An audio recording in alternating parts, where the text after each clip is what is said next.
This man likes to dominate people, so let's see what's going on here. I have 4 people in my life that I dictate the hours in their day.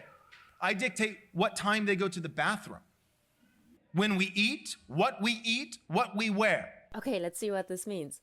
When someone wants to dominate other people, they are actually just trying to overcome their own feeling of powerlessness. So a man who tries to prove how dominant and powerful he is actually just tries to restore his feeling of power. Now, why would a man need to restore his feeling of power? Thanks for asking. We all grow up in a society where we experience the chain of hierarchy. In order for hierarchy to exist, one person needs to be above and one person needs to be below. One person needs to lead, the other one needs to be led. Parents are above, children are below, teachers are above, students are below, and then there's someone who's above the teachers, and so on and so forth. So all of us have experienced what it's like to be led, at least as little kids.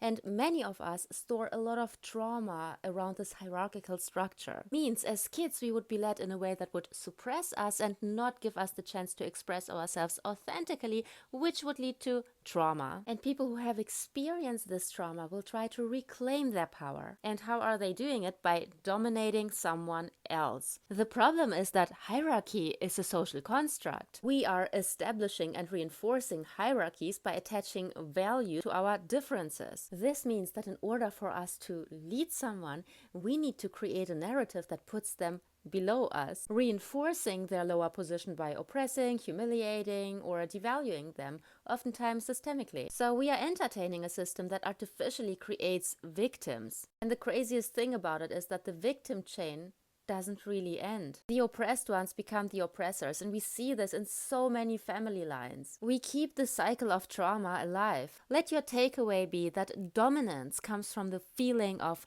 powerlessness, and that true power doesn't need followers. It simply exists. If you want to feel truly secure and powerful within yourself, you don't need to dominate. What you need to do is you have to figure out who the F you are. And you have to learn real mastery. Follow your passion. Find something that you love and become really good at it. Hey, I'm Stage and I help people build the life they say they want to have. So call me. The link is in my bio.